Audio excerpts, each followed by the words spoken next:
So ayan mga Lodi, andito tayo ngayon sa tinatawag na way papuntang Palapag, which is isa ito sa madadaanan natin connecting from Northern Samar to Western Samar and Eastern Samar hanggang dulo yung Giwan mga Lodi.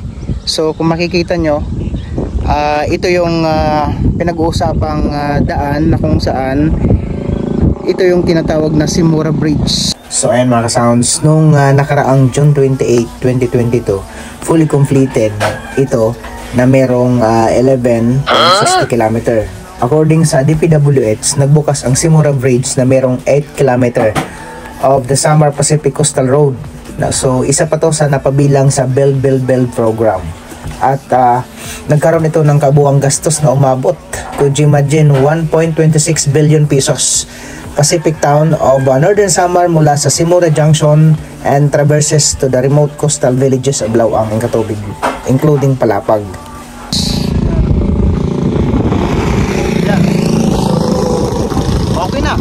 Okay na, madadaanan na mismo yung area ng Palapag. So hindi ka na maghihirap ng sasakay ka ulit ng bangka papunta doon sa Palapag. But dito, kung meron kang service, any kind of service, 4 wheels, motorcycle, ayan, ang dami nila, oh. Ayan, makakadaan na. So ang kagandahan nito mga Lodi, kasi dito sa part makakadiretso ka na.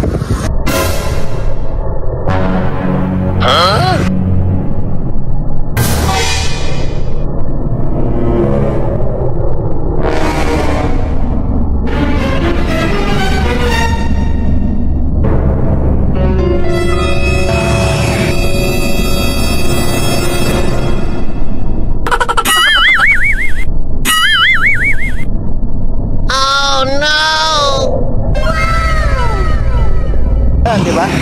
Ganda. Lupit. Yan pa. So ito yung pinakamaganda dito mga Lodi sa part na to, kasi dati-rate wala to. So katatapos lang ng Simura Bridge na ginawa, pinagdudugtong ang Northern Samar papuntang Western Samar, kasi meron naman daanan dito mga Lodi. Nga lang, sasakay ka ng bangka papuntang Western Samar, Eastern Samar. So medyo hassle. But ngayon, ginawa na ng bridge. Ito yung tinatawag or pinag-uusapang Simura Bridge. So sa mga hindi pa nakakaalam, ito, tapos na yung Simura Bridge. Ayan, oh. Ganda, oh. Ayan, oh. Sasakyan na, diretso na talaga. Oh, look at. Oh, diba? May mga 4 wheels. Pwede na kayo dito dumaan sa Simura Bridge papuntang Palapag, Gamay, Lapinig, Oras, San Policarpio, Taft. Hindi ako familiar sa mga lugar na to, but nakikita lang natin to sa Google. So ayan. Oh, lupit. So ano pang hinihintay nyo? Hinihintay nyo mga Lodi? Mag-comment sa comment section. Ito yung boundary point ng Northern Samar papuntang Palapag. So dadaan kayo dito sa Simura Bridge. Let's go na. Ano pang hinihintay mo? Kinabahan ako doon. Delikado. Kala ko katapusan ko na dito sa Mutuad 2023. Diba?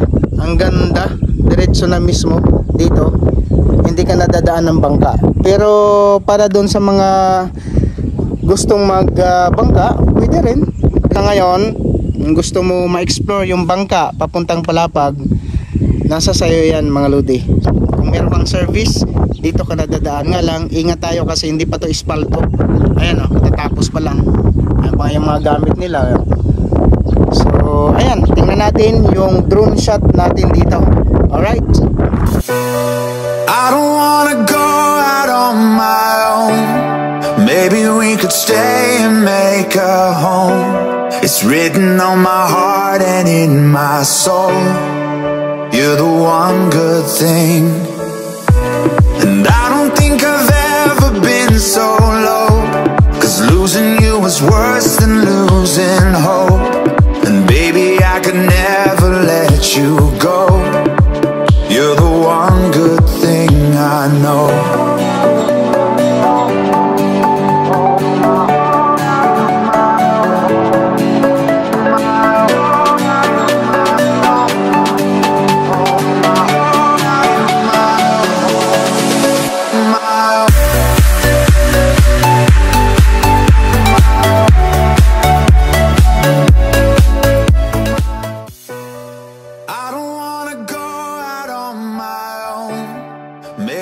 could stay and make a home.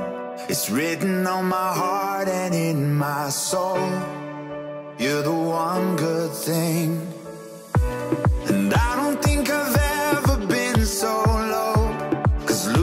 So ayan, isa ito sa connecting road na pinagdugtong ang Northern Samar at saka Western Samar and Eastern Samar syempre. Kasi itong Simura Bridge, dito ka talaga dadaan pag meron kang service. Sana nakatulong itong vlog natin dito sa mga taong hindi pa nakakaalam na meron na palang bridge dito kung gusto nyo pumunta sa Palapag area na hindi ka na dadaan ng bangka or hindi ka na sasakay ng motorboat para makadaan ka dito sa lugar na to. Ito yung connecting road from Northern Samar to Western Samar hanggang Eastern Samar hanggang sa kaduluduluhan na tinatawag na Giwan. So pwede ka na pala dito dumaan. So sana makatulong itong video natin. So kung baguhan ka pa lang sa aking YouTube channel, don't forget to like and share and subscribe at pindutin mo na din yung notification bell para lagi kang updated sa mga panibagong videos na i-upload natin dito. Alright?